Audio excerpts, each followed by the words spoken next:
Bonjour et bienvenue dans notre nouvelle histoire philosophique. Notre histoire du jour s'intitule « Le syndrome de la grenouille ». Et notre histoire commence ainsi. Imaginez une marmite remplie d'eau froide dans laquelle nage tranquillement une grenouille.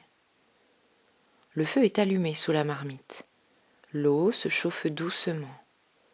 Elle est bientôt tiède. La grenouille trouve cela plutôt agréable et continue de nager. La température commence alors à grimper. L'eau est chaude. C'est un peu plus que ce que n'apprécie la grenouille, mais elle continue à nager. Cela la fatigue un petit peu, mais elle ne s'affole pas pour autant.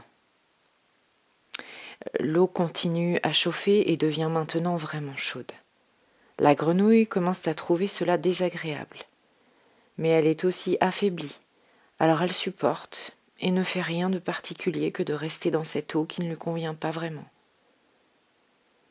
La température de l'eau va ainsi monter jusqu'au moment où la grenouille va tout simplement finir par cuire et mourir sans jamais s'être extraite de la marmite. Si la grenouille avait été plongée directement dans une marmite d'eau à 50 degrés, elle aurait immédiatement donné un coup de patte salutaire et se trouverait alors en dehors de cette marmite. C'est sur la durée qu'elle s'est laissée faire, à l'usure, sans vraiment s'en rendre compte et à la fois tout en le sachant.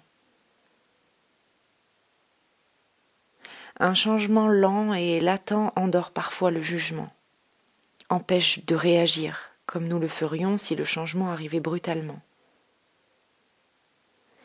Il est important de s'aider à avancer, mais de rester attentive et attentif au changement et peut-être à régulièrement se questionner sur son ressenti. Est-ce que je me sens bien dans ma vie ? Est-ce que cette situation me convient ? Est-ce que ce travail sur le long terme est vraiment épanouissant ? Est-ce que ces rituels familiaux de repas réguliers sont vraiment épanouissants ?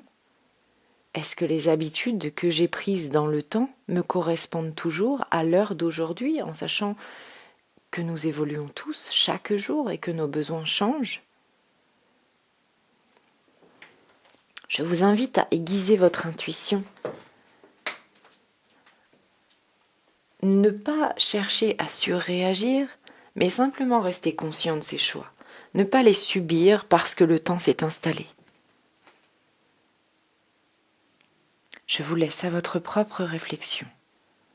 N'hésitez pas à réécouter ce conte, à le laisser infuser et à peut-être à faire des parallèles avec votre vie en observant. Et vous, quelle est votre marmite d'eau ? À quel moment avez-vous senti la température de l'eau monter en n'écoutant pas vraiment ce que vous ressentiez ? Je vous dis à tout bientôt. Namasté. Je rappelle que cette chaîne a été démonétisée par mes soins afin que vous ne soyez pas pollué par la publicité. J'ai donc mis en place une cagnotte libre où vous pouvez, si vous le souhaitez, pour faire vivre la chaîne et apporter une petite contribution à mon travail, j'ai mis un lien pour une participation possible. Je vous laisse le lien en barre d'infos. Je vous remercie de votre écoute et je vous dis à tout bientôt.